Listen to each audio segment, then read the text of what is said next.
LTN Luo Trending Nation.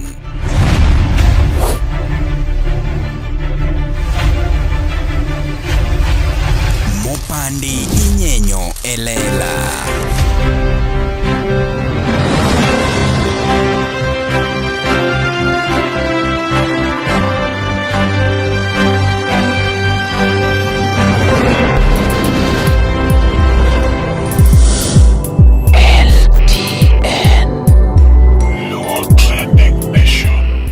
Ero kama na inyanya kwa mogi mapudi lungu ni LTN Luo Trending Nation kuma mopandi nyanyo elela kan kaka pile purgidenda ni umarinash umari chieno jemone mbele chiene mineno mbele emiyo kinyalo wachinu umari the parody cartel kata the truth meter kawuono ni ende nyakoro mogi adwa na wuo matin gi upcoming artist nikech ikono wa maber kabisa ne do not teach old dogs new tricks and jok monego bed ni kao advices wa kabisa and upcoming artist. The other time ne atemo wuoyo kodgi e yore moko ming'ado go shortcuts mana kono gi ni ok ting' gi malo ok gergi to medo mana muko gi ineno natemo wuoyo kodgi kajeche endo kuom gimiluongo ni sampling miyudo ka ng'ato kawo kata mana bath thum moro to donje kanyo mano kuma natemo bende wuoyo kotenore gi thum manyien mar JD Kajeri mano golo kajeche endo naneno ko comment kacha ni Umari chak winja ne thum mano kendo but asewinje mang'eny ng'ato be nowacho ni Umari basement osetho we baru with chandoji to be nowacho ni bwana mago gik matimre thum. I didn't say ni ok gitimore to ka gitimore na temo mna keto side effects na temo golo kata keto side effects na kono maber kabisa ni an kadeji oweng'eya gi parody an de koro an sani ma ng'ato nyalo luongo kata ni Umari bigoch maybe loka kaendi Umari be entertain na welo but now a class madhia ketora you know you ketoni manga mawalo gi thum so they don't check ni it is your creativity you come up with everything it's only maybe beats meet you gima jomoko they don't look at that you actually manga you know something of that kind so class miketori emibro beti kawach ni sampling en gima ok tim ji timo nyaka cover ji timo nyaka parody kaka an jomoko timo nyaka sampling kaka wawacho no endo a lot of things man kanyo no endo so in kaka jathum ine ming'eyo but kawuono kadwa wuoyo mano kawuono adwa wuoyo another topic meanwhile kapok awuoyo another topic akoni maber kabisa ni Odongo Swag dhi Nairobi ka this week tarik 15 Odongo Swag ni kanye tarik 15 Odongo Swag ni Kitengela tarik 16 man Saturday Odongo Swag ni Egesa kazo tarik 17 Odongo Swag tiekono headquarters na Kayole Junction you know anjogi usipenate and ng'amo miya mogo moro matin nyaka walandi donge kamano be kaka ka wanyalo yudo sabun moro matin so Odongo Swag wang'ni nyaka tema miele show moro achiel yawa to ing'ise dok osiepa and ng'ama guonyo ng'eyi guonyo ng'eyi koro ka in Nairobi galuora mare warar Odongo Swag very fast idwa koni kikang'i wachni modeko kori wacho ni chon ya mondo mi chak prepare ne Friday Saturday gi Sunday anuo Friday Saturday gi Sunday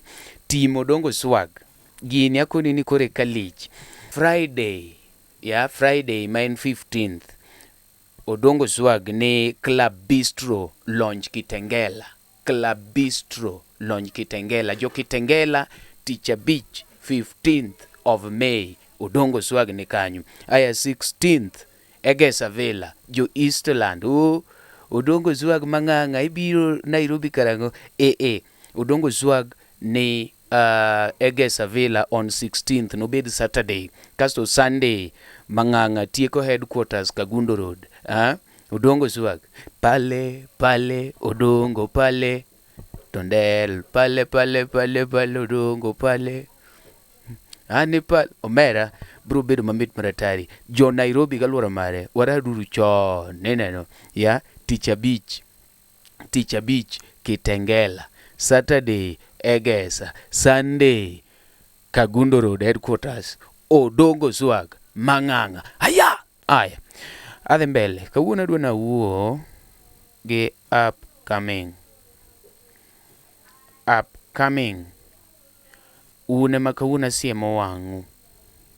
Udwa loso posters mang'eny ahinya mag fundraising. Osefwenyu. Onge fundraising moro mutimo. Ma useloko andu. Upcoming oseloko fundraising ohandgi. En choko ma yani juma ok nyal kalo kokiyudo upcoming koloso poster. Wan gi osiepa moro iluongo ni King Jarongo. King Jarongo osechoka ga pok aneno kata mana tools go. King Jarongo sani to nok aneno koloso, yani mano mana example. King Jarongo and other artist ma maybe ni oko kanyo no endo. Kasto ibo winjo ka giwacho ni jogi ok dwa support ji. Idwa support didi. In upcoming artist kawuono idwa no nyiewni tools, kiny idwa no nyiewni tools, ruchi idwa no nyiewni tools. Aya, kiwe mano, ng'ato be dwa no nyiewne, jabandi ni moro bucha kuok, jaongeng'o ni bucha kuok dwa no nyiewne. Udhi marach upcoming artist. Asekonu maber niya, mondo mi thum konyi. Nuo bang'a upcoming lo bang'a awacho tiluo. Upcoming wachni mondo mi thum konyi. Koro iwacho ni konya ma en in. Kichako nyaki bed gi giri mitimo. Nyaki bed gi giri mitimo. Weuru keto ni udwa chulo rent, udwa ni urwakru maler gi solro. Ng'ato tiende lit matin kama solro. Upcoming.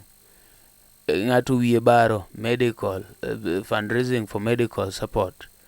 Ng'ato wang'e moro chando mose chandega from class 6 kore kofwenyo ni karo nyalo thiedhe sani fundraising for eye treatment. Ng'ato mine gi otho mabathe kata kwargi osechok ji kata mane debe moro dandora fundraising candle lighting uketho entertainment. Gigi wasefwenyo ok en solro ma genuine. Magi e kaka udak. Koro in upcoming many gimoro itim. Nitie jomoko matiyo kata mane bands. Itie band mar jathum maduong'. Jathumni maybe chuli gimoro 1,000 per show kata 1,500 kata 2,000. Manye kuminyalo kete pesa ni. One artist wan gi gimoro miluongo ni management mag peswa mamiyo wadonje solro. Like gimoro matin, gimoro ng'adi ang'ada matin kama gima dedhe mako gi bandage, warom kodi ka bandage mako ang'o nagine oselos solro. No, ok wanya dak kamano jothurwa. Ok wanya dak kama aliedo maler do. Ok wanya dak kamano. Uyure maber. Many giri mitimo. Iwinjo, ana agoga kora pile. Ok ni okawach ni ajawa onge, anti ajawa. But an gi gira matimo. Makaneno ka jajawa dwa chaya ni chula lofu. Tawuok. Okawach ni ati alofu tin. In level ni to samoro kata 800 is just okay. Kata 200. But ka onge gimitimo mimedogo, idhi bedo desperate. That is why nyaka guok kotho ifil ni jo band woningo bed ni soloni. Kitiye band. Ifil ni nyaka guok kotho to band leader uchi pain. Ifil ni dheru moro ka ndul mi ogoyo dala to ningo bed ni soloni e gesa. Ing'e gima kelo mano? Nikech ionge gi gimoro mimako. Koro ifil ni pesa dhi wuok kacha. Iyudo ka ja Ohangla nyalo glorify watne kata mar adek motho, tek ni otige posta oyud kaka isolone. Upcoming artist, ing'e maber ni isetemo kata kiyawo band tiyudo kok kel, many gimoro mitimo makelo dau, ma support your profession. Many gimoro mitimo manyalo kelo dau. Gima ok nyal pidhi ok inyal kawo ni timo 100%. Mani wuondori. King'e maber ni ok onyal pidhi, tiende ni ok inyal dak kode ni en kende. Many gimoro mitimo. Ma miyo ji dhi luoro jo Ohangla. Nikech ok inyal moso jatelo ni hae mok ikone ni oketni e thaw. Tija thum. Ng'ato kobiro e stage promote dichiel gi 500 en isevo nambane. En koro tich adek igone simu. Kia tich adek igone simu. No. Wamany gima watimo. Awacho ni wamany gima watimo nade? Mwatimo. Wawe neno ni dwa dak kaka indo dak. Inda nigi stoche. Emma Jalamo nigi stoche. And any other person that is in this industry, jogo nigi stochgi. And jogo nigi business gi, they will not tell you. Yeah? Being any Emma nigi kambi ma miyo ji loan, itero logbook tinya mi pesa. Being any en gi kambi ma loso pi, en gi pi, kar pi yocho kakacha. Being any en gi landene. To mano ng'ama ng'ato depend kuome 100%. Nigi business ne. In Monday ma ng'ano dhi run business ne, Tuesday ma ng'ano dhi run business ne, Wednesday in nindo. Irito ng'ie WhatsApp group ni opang tich kanye. Ineno ka ngima ni lokore adier.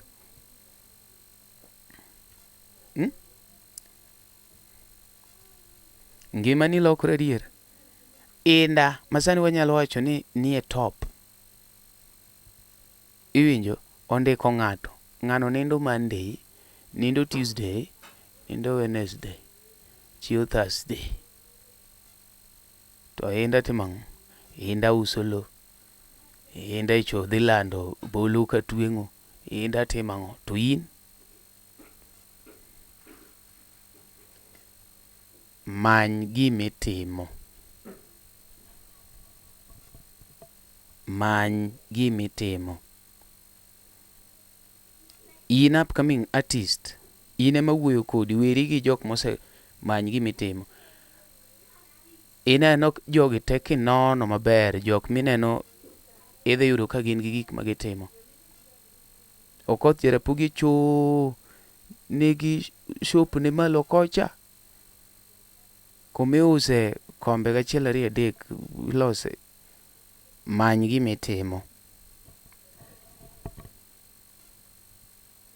Emma Jalamo ipange tich to embo pango ji tich e club ne. Ogocho ne jothum wetene. Bwana dongi bigochna tich 2 tich abich ka in thuolo. Wanyalo timo nang'o? Pesa di. Opango tich. Tiende ni odwa ng'iyo kaka club ne charan. Sama en manager ne be pange tich kuonde mo. Wadhi ketho nyinga jawa. Jibiro rengo te. And sani kung'eyo. Adwa nung'e graph ni kaka dhe. Ubiro realize ni promoters mono konyo jo Ohangla osechako duoko lwetgi piny. Nikech jo Ohangla ong'aw rate malo mar tang'o lwedo. Yeah? I've seen in several occasions ma jobando kuo nikech negilaro teng'o. And you know that one is telling us a level ma jogo nitie. Level ma jogo nitie. Iyudo ka ng'ato kobire stage mito ojiwe lwete no miyo ng'ata love. Ai, ji koro kwer, kane en jaol wer koro ong'iyo mana ng'ano. Jaongeng'o koro but ng'ane modwa nopi ogoye ongeng'o, kata jawer kone ni yaye go yieke kucho. Jawa koro mana but ng'ano ma char imanye gi thuon.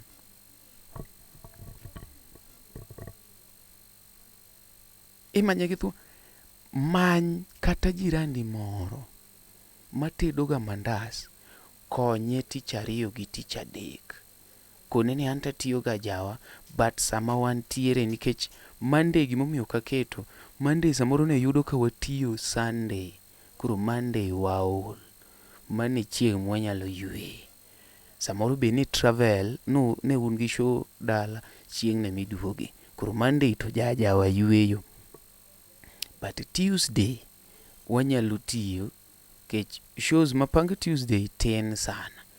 To kata ka nitie, to dong wati nyaka saa 8, tachak ikora kan wadhi mabor, to kwai go butot, tati nyaka saa 9:10, kata 11, kata 12. Tadhi aluokra, tachiem, tadonje tich. Anwe monda konu, and ng'ato bo wacho kako wacho, an kata Tony ndiye manyakoni, napuonjo ga Thika, to skundi cha ne ji dhi nyaka Saturday, koro an nakwa rusa ma weekends.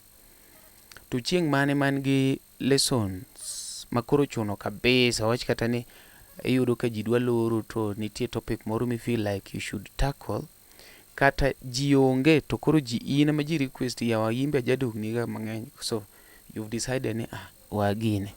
Nyaka chieng' moro kono Tony ni bwana okibi kawa kar nwarado gi Tony kar Thika Road kumoro kanyo Isambo, long time ago.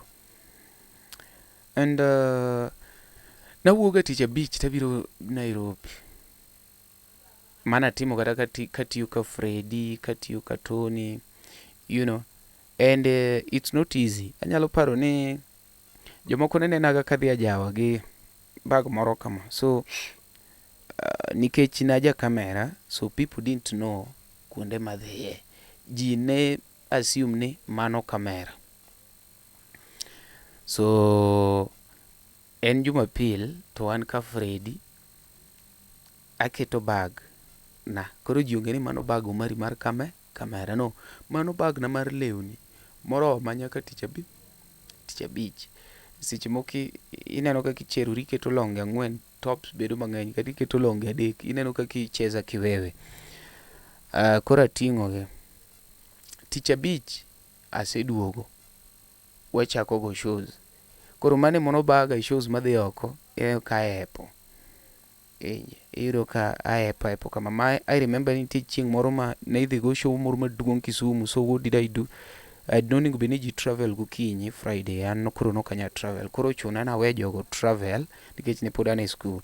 Koro katieko school ta ang'ado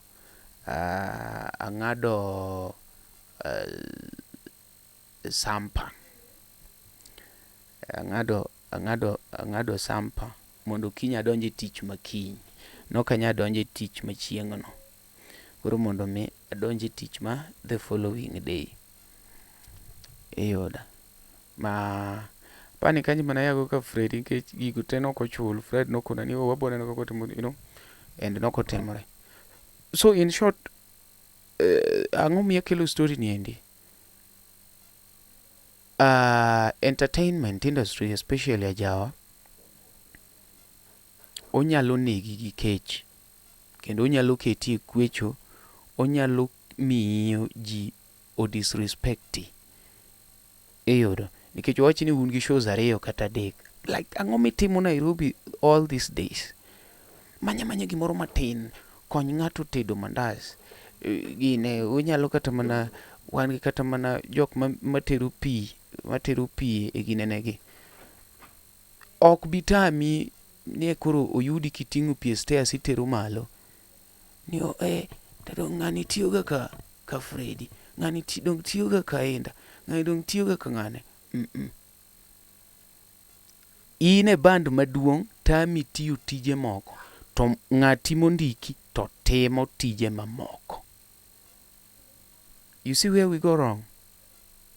Kasi idong' ni koro ikwecho, idong' ni koro komiu pesa ni ipogi ok ipog ne ji, idong' ni koro ichako ketho nying ajawa, idong' ni ichako manyo wa mama, idong' ni many gimoro itim. And with that little amount ma in go, many gimoro itim. Ka in ng'ama Nyasaye osegwedho ni in gi minot, and en minot manyalo timo ohala, nitie jok moko ma bende ohala ok ginyal timo. Unyalo bet kaka ot tipenjo ni, okay, Abibu, en business mane minyalo chako? You get my point? Tukoni ni an ing'e naber e tedo mandazi. Tikoni sawa, imiuga pesa mande. King'ama chama 5,000 wacho ni pesa ni tok dhi romo, koro gimwa tim 5,000 we wati gi 2,000 joma ne we waketane 3,000 akiba, wang'e kaka timore. Ichaki time kamano. Ok en gimi nyalo chako immediately, be ok en gimi chako maduong'. Ichako mana matin. Whatever you have, kopo nunyalo uso gigi, kata kunyalo uso lep nyithindo, kata kuuso ngo, but bed gi pesa ni moro matin. Bed gi kuma inyalo yude pesa ni. Mok ni ka ji travel, tisiko mane simene yawa tuadhe, nyaki ineno nyaka ka ji wuok, tiende no se weyi. Aringe nagoga simu to confirm. For example, awach ni kane onego bed ni jathum moro kona ni maybe what travel code. So what do? I do call to confirm so that I can know how to schedule my thing. But at a given point, you don't know say we mokoni, okay, we'll give you a call. Koro komi a call. Tiende no se kuni ni tembri di gochini. Yo ma yin koro kidwa gocho. Idwa gocho ma after 2 minutes to jogo bok mak simbi. Mami idhi yudo ke iluwa your value, ichuli matin mok nyalo konyi. Wamany uru gimoro watim. Ijajawa, many gimoro itim. Mak mana kopo ni thum osemako makoro thumno iwinjo nyalo pidhi gi joodi, ma to koro kata keriel iduogi wacho ni an thum kende matimo, then it's okay. But ere kaka inyakona ni in thum kende mitimo, thum in gabich. Achiel wade mong'ere, mabi ok ong'ere te. Club misegoche mopong' onge. But iramarama ni in idwa dak Nairobi gi thum. Ubo kwecho, ubo donje de. Ubo donje gope. Mane momiyo jothumbe mang'eny nigi gope. They don't tell you. Wasani mang'eny nigi gope. Gitimore mane ne lere magioyo to gope. Nango, they don't want to accept. Antie jothumbe moko ma aseng'eyo kata ma yudo ka bang' thum to gangore apiko nda odhi kumodhe. Kech iyudo ni ng'ato onge tich malong'o motimo, odepend mane pesa mabende kidam mabende kiane yudo ni kane en ng'ama ondiki, iyudo ni manager pod ong'ade, kia jatende kia na otimore go nade, kia ok ochule. Kane en upcoming artist, iyudo ni kia jaba kaka ne giwinjore kia ok opong'o ng'ade. Gin pes moko madasore. To ng'ani oramarama ni en artist, kendo class bong'ao. Malau to dwa mano rwak lau bolo. Baseball. Kanye in this world. Alo, wamany gimoro watimre nade? Watim. Ka ok ni ati koro ki ayudi ki uso wuoch mag mtumba. Kata mag linganisha. Second hand. To ni koro abrogine. No. Mama une girech dala kel reche use plot. Us reche area. Koncho band ni awanan girech. Ibere tedo mandas steady. Ibere tedo chapat steady. Ibro yudo kibedo gi luor e band. Luor biro nade? Luor biro ni ok chand maneja. Tich ariyo isegochone. Ka in jathum ok chand joba. Jothumbe moko be nitie ma beche osekawe pesa te, en koro dong' ni wuotho kogocho. Liz Mono osegochone, anyo kawe 3/4, odong' mana ka quarter. Ochako gochone jo Benelux, chaki gochone. En odak e deposit odak gi deposit mag shows ge te. Koro mane mang'e yudo ni msani chich ni onge gimodhi chulo ji, olengo show moro. Koselengo show achiel, nyiso ni kanyo bochako kethe tich. Like seriously? Kaso gimoro nobiro ne TikTok. They feel ni TikTok ni can change your life. TikTok is a platform that you can use to sell what you already have. Nia, an upcoming artist, an gi thumbe na moko ariyo ka. Lady duoge dala chunya gombi toto. Lady duoge dala chunya gombi yani. Many gimoro itim. Nyakuramogi, be isebedo gi achiedh nade ka ipenjori kama inyalo chwalo lendo magi ne jopiny? Obed lendo mag ohala, lando nyasi kaachiel kod lendo mamoko mathoth. Bas, kik ibed gi kiondko moro amora, nimar LTN Luo Trending Nation ni ka nikech in. Wan kod jolendo man gi oteku kendo nigi lony mamalo mar chwalo ni lendo meki ne oganda. Ne ler mathoth, tudri kodwa e nembni wa magin 07 11 92 32 74. Bende nyalo oronwa ote e luotrendingnation@gmail.com. Lendo manimba mana gi LTN Luo Trending Nation.